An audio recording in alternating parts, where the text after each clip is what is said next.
Sup, fellow pendulum players. I've been hitting the lab now that these new cards have been revealed from the Albaz structure deck and the Dimension Duelist pack, the one with the new Yuga cards, and this is what I've cooked up. Mm-hmm. This whole hand is fairly searchable. Like this Dragon Ravine, as you saw, Odd Eyes Revolution. So it should be fairly easy to do this consistently. You don't even really need to have this card.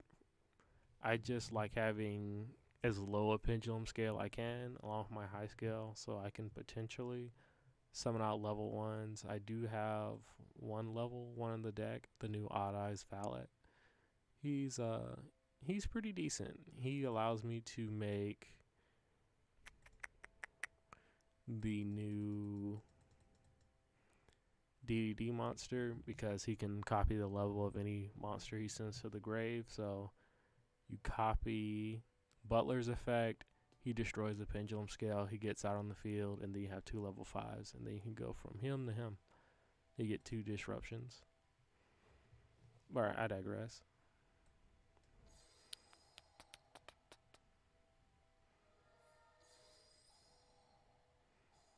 Unfortunately, this is not Nibiru proof at all. Just in the order of summons that I do.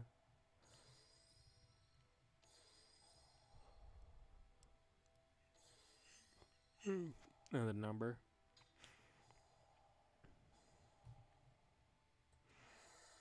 Also, I feel like people greatly undervalue Supreme King Zero's on-field effect to destroy himself and another card, and to get a monster from your extra deck, especially when you consider how relevant the Dogmatica cards are because of their ability to send monsters from the extra deck to the grave. And this one gives you one on field, so you can use what you need, use it for, link fodder or whatever and what have you, and then get its beneficial graveyard effect.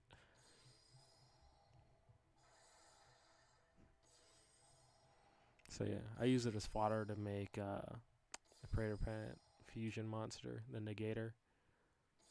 And thanks to Perform Pal Splash Mouse effect, it actually has the pendulum effect to special summon an Odd Eyes monster from your face up extra deck after you fusion summon a monster. Or I think it's just special summon a fusion monster.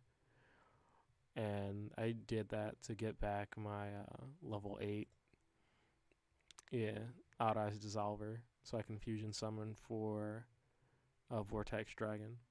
And then at the very end, I use Verte Anaconda's effect so I can make my Ice Blade Dragon. And this pretty much finishes up my field. Unfortunately, if I can't, unfortunately I don't have set scales, which I also like to have at the end of any given turn for next turn. And I really wish I could get rid of Supreme King Zero, so I could put him in the pendulum scale, use his effect, dump this, and get back my Art Pendulum Dragon, so that I'm a little future proofed in case someone can put up a front to this and destroy Vortex. Then I could get him back and bounce a card. But yeah, unfortunately, I thought he had that ability to banish any card, but it turns out it's just monsters. So yeah. So yeah, with this I have.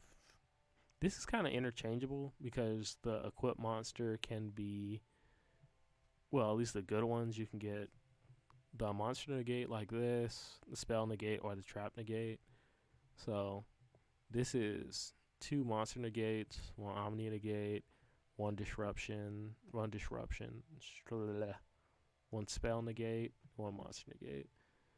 And during the end phase, you'll see why I chose that monster to use as fusion material, because his graveyard effect to get the any branded spell trap, and I got the Omni negate counter trap. So my opponent ain't doing jack to that. So yeah, I feel like this is probably a little better than what Triff's been showing off recently in terms of the Appaloosa destroy the damn, I forgot their name. The monsters you put in the spell and trap zone. So artifacts, yeah, destroy the artifacts. Get your lockdown for that turn.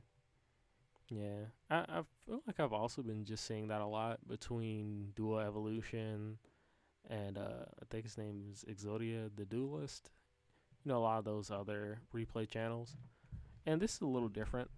I've always been a fan of the format when all the new Magician pendulums came out and Zark came out, where it was make a pendulum board, 10 negates, your opponent can't do anything.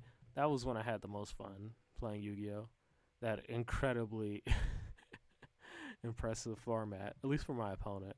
Like, I was winning so many games that Yu-Gi-Oh became kind of boring to me because almost felt like a predetermined outcome that that I was destined for victory.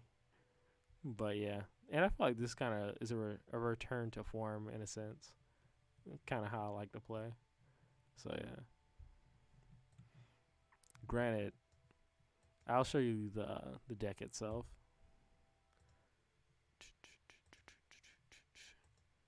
Granted, it does have about 4 bricks, maybe 5 if you include this. So, not the best. But in Yu-Gi-Oh, you gotta have some bricks if you want some power. Like, people are playing 3 bricks for a Dragoon of Red Eyes. This is one more than that, and get a lot more power get a lot more bang for your buck, so to speak. Yeah. But if you do draw this, similar to, it's a little worse than drawing the fusion spell for Think Fusion Destiny, because I believe you can do that at the end of all your plays and still get the value. But for this, I believe you have to use it first before you summon any other extra deck monsters. And in that case, you make him, then you make him, and then from there, or you can, yeah, I guess him, then him. Then you should still be able to make Vortex in any given hand, really. Sky Iris, any of your Odd Eyes cards. Get your level 8. Yeah, get your Dissolver. And then you should have one disruption, 2 disruptions, and a gate. So yeah. This deck though, I think it's fun. Haven't tested it on haven't played against anyone using it. Maybe I'll do that if I get, I don't know, 10 views. Bye.